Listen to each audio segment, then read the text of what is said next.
برادران ملت اسلامیہ، السلام علیکم ورحمۃ اللہ وبرکاتہ۔ الحمد للہ الحنان المنان الذي خلق الانسان وعلمه البیان، والصلاة والسلام على رسوله سید الانس والجان وعلى آلہ واصحابہ ذوی الخیر والاحسان، اما بعد فأعوذ باللہ من الشیطان الرجیم، بسم اللہ الرحمن الرحیم۔ فأما الزبد فيذهب جفاء وأما ما ينفع الناس فيمكث في الأرض كذلك يضرب الله الأمثال، صدق اللہ مولانا العظیم۔ بارگاہ رسالت معاب صلی اللہ تعالی علیہ وسلم میں درود پاک کا ہدیہ پیش کریں۔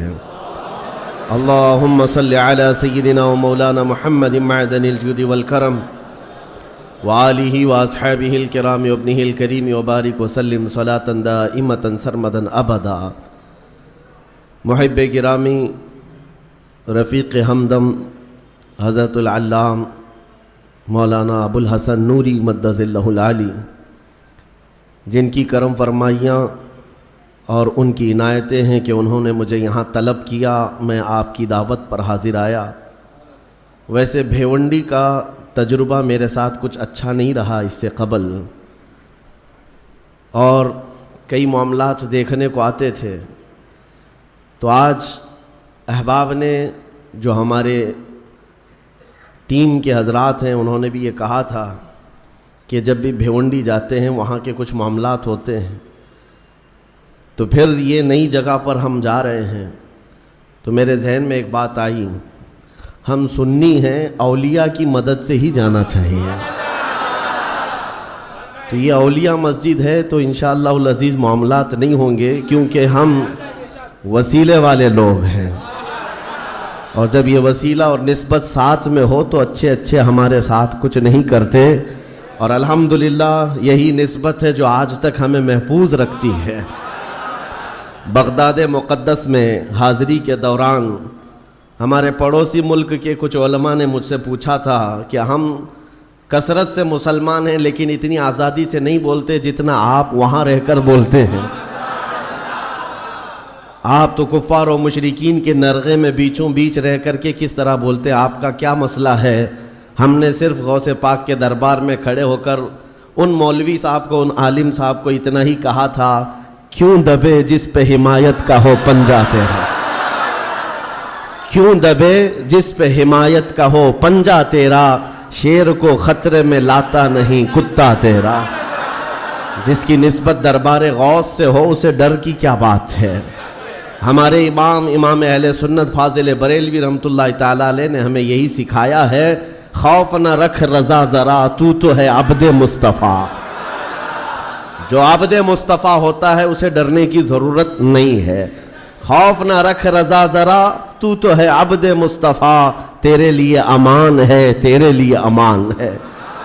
بس معاملات ایسے، انسانی فطرت کا تقاضا ہے کہ انسان عادت کے طور پر ایسا دیکھا گیا ہے کہ کوئی جھوٹ بات 100 مرتبہ اس کو بولی جائے تو وہ سچ سمجھنے لگ جاتا ہے، اور اس تھیوری پر آج پوری دنیا عمل کرتی ہے۔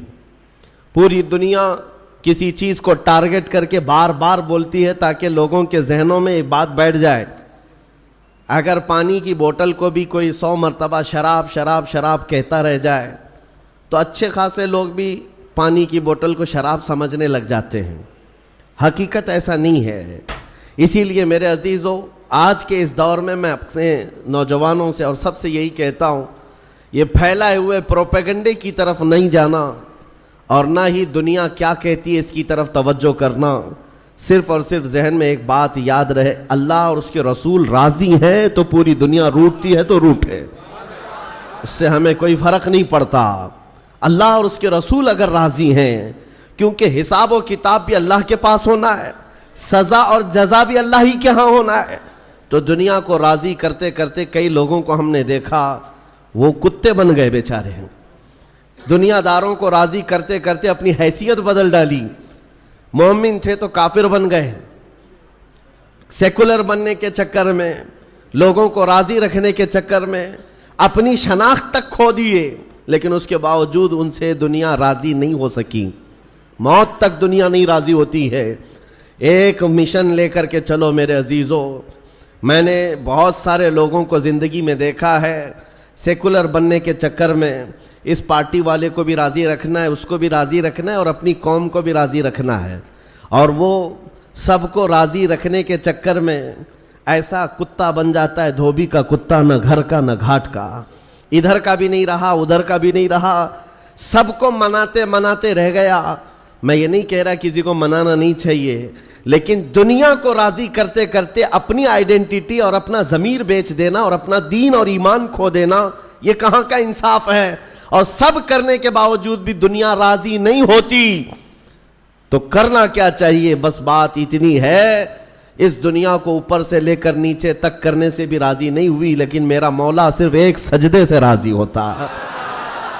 میرے مصطفیٰ کریم صلی اللہ علیہ وسلم صرف ایک پکار پر راضی ہوتے ہیں.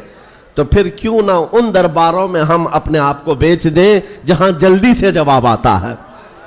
یہی ہماری زندگی کا مشن ہو. نوجوانوں, آج مجھے جو بات عرض کرنی تھی وہ یہ ہے, قرآن نے یہ کہا ہے کہ جو جھاگ ہے وہ اڑ کر چلا جائے گا. جھاگ سمجھتے ہوں گے, جھاگ سمندر کے اوپر جو کف ہوتا ہے, یا کسی بالٹی میں آپ پانی ڈال کر سرف ڈال کر ہاتھ گھمائیں تو جو کف آتا ہے یہ جھاگ ہے, اور اس کی کوئی ویلیو نہیں ہوتی, ہوا آئی تو اڑ جاتا ہے. قرآن کہتا ہے یہ جھاگ جو ہے یہ اڑ کر چلا جائے گا. وَأَمَّا مَا يَنْفَعُ النَّاسِ, اور جو لوگوں کو نفع دینے والا ہے وہ ہمیشہ زمین میں برقرار رہے گا. اور نبی کریم صلی اللہ علیہ وسلم کی حدیث میں بھی یہ جھاگ کا لفظ ملتا ہے. کس لیے میں عرض کر رہا ہوں آپ کو بتاتا ہوں. یوشک ان تداعى علیکم الامم کما تداعى الاکلۃ الی قصعتها. حضور پاک صلی اللہ علیہ وسلم فرماتے ہیں ایک زمانہ تم پر ایسا آئے گا کہ ساری قومیں تم پر ایسے جھپٹ پڑیں گی جیسے بھوکا برتن پہ جھپٹتا ہے. سارے لوگوں کا ٹارگٹ تم ہی رہو گے. وہ زمانہ آج ہے, ہر ایک کا نشانہ ہم ہی تو بنے ہوئے. آج یہودیوں کا ٹارگٹ بھی ہم ہی ہیں, عیسائیوں کا ٹارگٹ بھی ہم ہی ہیں, چاہے وہ کفار و مشرکین ہو, ہمارے ہاں کے سب کا ٹارگٹ ایک ہی ہے, اسلام اور مسلمان. اور حضور نے فرمایا تھا یہ ایک زمانہ ایسا آئے گا. تو صحابہ نے پوچھا تھا اس وقت, یومئذ نحن من قلۃ یا رسول اللہ, اے اللہ کے رسول کیا اس زمانے میں ہماری تعداد بہت کم ہوگی؟ نبی پاک صلی اللہ علیہ وسلم فرماتے ہیں وَلَكِنَّكُمْ كَثِيرُونَ غُثَاءً كَغُثَاءِ الْبَحْرِ, نہیں تمہاری تعداد تو بہت زیادہ ہوگی لیکن تمہاری حیثیت سمندر کے جھاگ کی طرح ہوگی, سمندر کے جھاگ کی طرح. اب یہ جھاگ کا لفظ آیا, جھاگ اس کو کہتے ہیں جس کی اپنی پیوریٹی نہیں ہوتی, ویلیو نہیں ہے, اس کا زمین میں قرار نہیں ہے, وہ موسم سے بنا اور موسم میں اڑ گیا, ہوا سے نکل گیا. اور یہ آج کثیر تعداد کو دیکھ کر کے اندازہ ہو رہا ہے یہ جھاگ ہے, ورنہ پوری دنیا میں آج 100 کروڑ سے زیادہ مسلمانوں کی تعداد, آپ کو اندازہ ہے 1 ارب سے زیادہ کی تعداد مسلمانوں کی ہے. 57 ممالک اسلامی ہیں, اسلامی نام سے جو کنٹریز ہیں وہ 57 ممالک ہیں.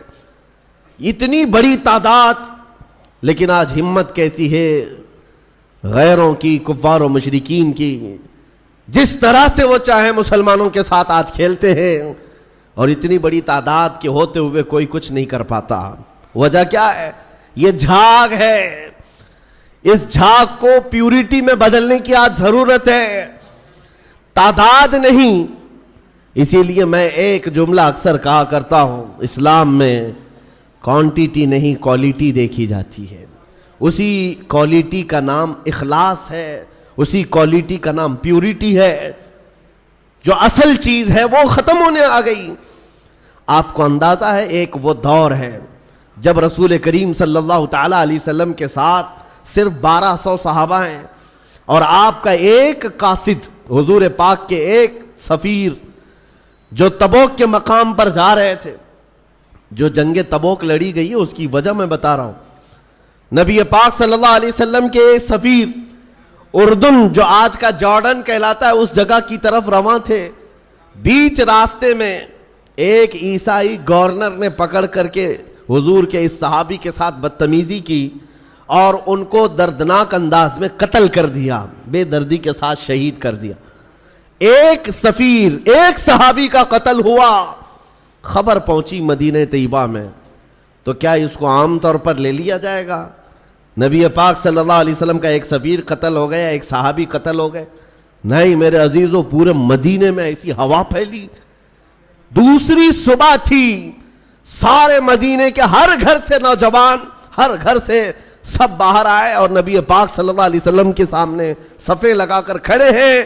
آقا اجازت عطا فرمائے، آپ کے ترجمان اور آپ کے سفیر کے ساتھ جس نے کیا ہے، ہم اس کے پورے ملک کو الٹ کر کے آ سکتے ہیں، اس کی سلطنت کو ختم کر کے آ سکتے ہیں۔ نبی پاک صلی اللہ تعالی علیہ وسلم نے صحابہ کی صفیں لگائی اور اجازت دیا، خود بھی چل کر کے گئے۔ آپ تاریخ پڑھ کر کے دیکھنا جنگ تبوک کی وجہ کیا تھی۔ حضور اکرم صلی اللہ علیہ وسلم نکلے، 1000 اور کچھ صحابہ تھے، لیکن جیسے ہی ان کا رعب و جمال دیکھا، جلال دیکھا، وہ جو سلطنت تھی بیزنطینی، اور اس وقت ابھی نبی پاک صلی اللہ تعالی علیہ وسلم قریب پہنچے بھی نہیں تھے کہ یہ جنگ چھڑ گئی، اور اس کے بعد ایسی جنگ ہوئی تھی، تاریخ شاہد ہے، نہ وہ گورنر باقی رہا، نہ وہ سلطان باقی رہا، نہ اس کی فوج باقی رہی، پھر صحابہ نے پرچم اسلام لہرا دیا۔ جس نے سلطنت اسلام کے خلاف انگلی بھی اٹھائی ہے، صحابہ کا ایک جم غفیر نکلا تھا، وہ ان کا احساس تھا، وہ ان کی پیوریٹی تھی۔ جنگ بدر میں جب جا رہے تھے، پہلی جنگ تھی، صحابہ کے ساتھ حضور جا رہے تھے، پتہ ہے مدینہ طیبہ سے بدر کا میدان 160 کلومیٹر ہے، تقریباً 160-180 کلومیٹر کے قریب پیدل چل کر کے گئے تھے۔ اور وہاں جانے کے بعد جو صحابہ ہیں ان کو حضور پاک نے ایک خطاب کیا تھا رات کو کہ اگر تم میں سے کسی کو مدینہ واپس جانا ہے تو چلے جاؤ۔ سختیاں بڑھ گئی، 1000 سے زیادہ کافر آ گئے، ہتھیار جنگ سب لے کر کے۔ تو صحابہ کیا کہتے ہیں جانتے ہیں؟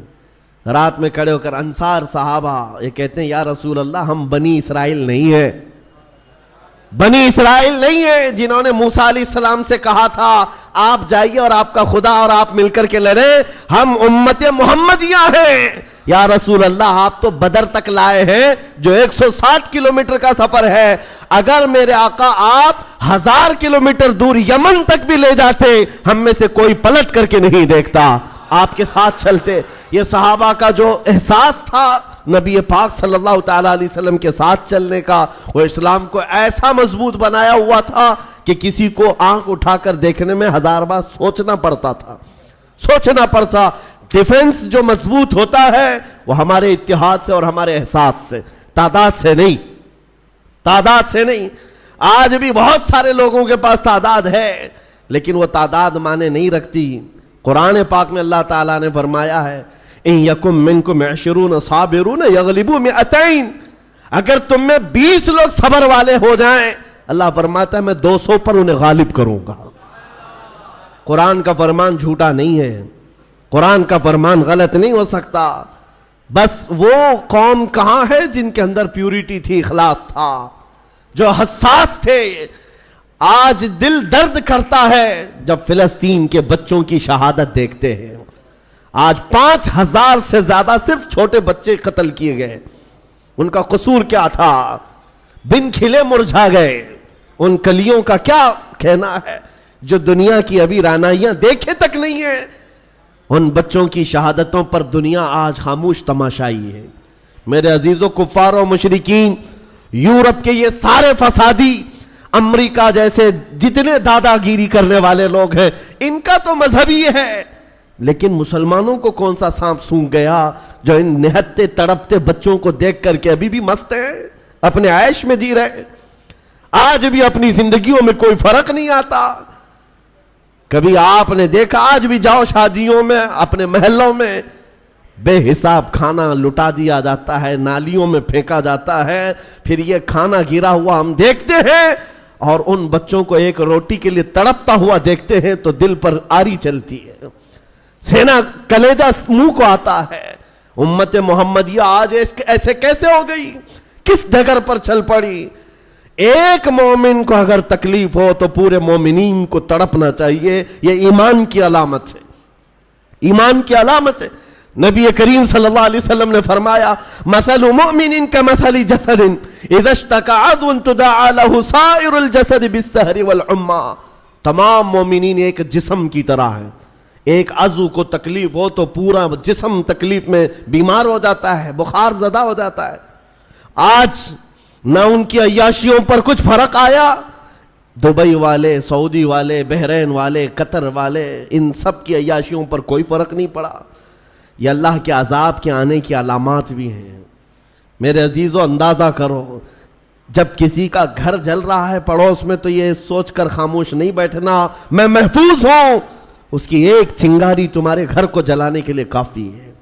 وہ چنگاری جب اڑ کر آئے کہ ہمارے گھر, ہمارا سارا آشیانہ خاکستر کرے گی. آج میں اس لیے عرض کر رہا ہوں, احساس اگر نہیں ہے تو مومن بھی نہیں ہے. احساس, آپ یہ سوچتے ہوں گے ہم فلسطین کے بارے میں, غزہ کے ان نہتے بچوں کے بارے میں تقریر کرتے ہیں, بیان کرتے ہیں, ہم یہاں بیٹھ کر کے کیا کر سکتے ہیں؟ ہر ایک کے ذہن میں یہی بات آتی ہے. ہم نہ جا سکتے ہیں نہ چل سکتے ہیں. ارے مدد بھیجنے والوں کی مدد تک نہیں جاتی, ہم یہاں کیا کریں؟ ایک دولت ہے, ایک دولت ہے, وہی حساس جس کو کہتے ہیں.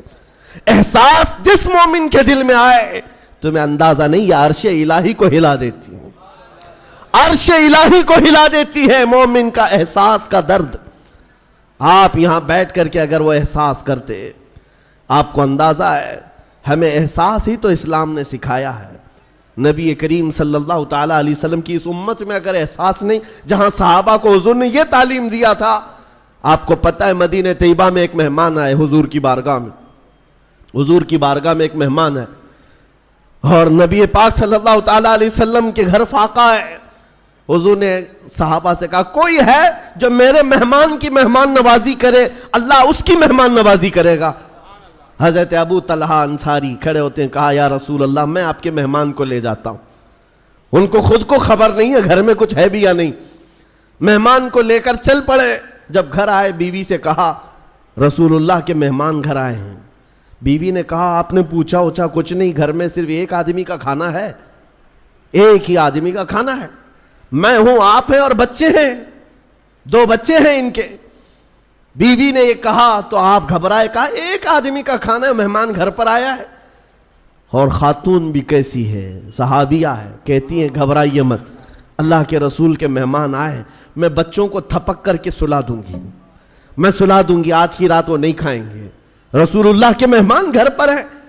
اور اس کے بعد خاتون کہتی ہیں جب میں دسترخوان پر کھانا لا کر کے رکھوں گی, چراغ آپ پھونک کر کے بجھا دینا, اور آپ کھانے جیسی حرکت کرتے رہنا, مہمان کھاتا رہے گا. آپ کھانا نہیں, بس منہ چباتے رہنا اس کے سامنے بیٹھ کر اندھیرے میں, مہمان پیٹ بھر کر کھا لے گا, میں اور آپ ایسے ہی صبر کر لیں گے, اللہ کے رسول کے مہمان کو تو کھلائیں گے. یہ صحابہ کا تھا معاشرہ. مہمان کو دسترخوان پر بٹھایا, بچوں کو تھپک کر سلایا.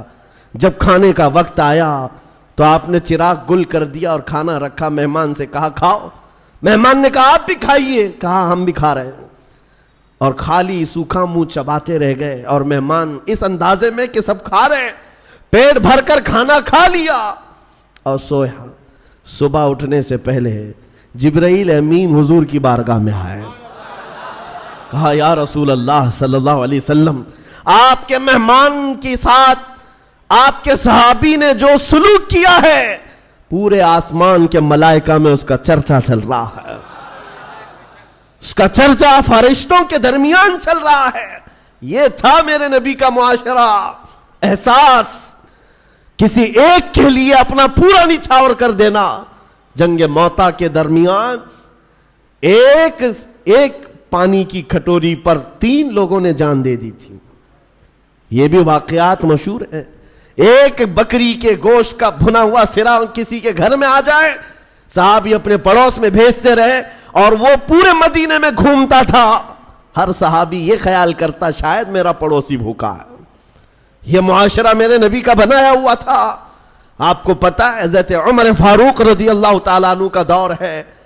جب آپ رات کے وقت تنہا نکل پڑتے تھے اپنے خادم کے ساتھ مدینے کے حالات کو معلوم کرنے کے لیے، اپنے ایک خادم کے ساتھ کہیں سے گزر رہے تھے، ایک گھر سے کراہنے کی آواز آئی، ایک عورت کے رونے کی آواز آئی، رک گئے، اور آپ کے چہرے پر نقاب پڑا رہتا تھا، امامہ شریف اور نقاب جس طرح سے عربوں کا رواج ہوتا۔ اس گھر کے باہر کھڑے رہے، کھٹکھٹایا تو ایک شوہر، اس کا شوہر باہر آیا، پوچھا کیا بات ہے؟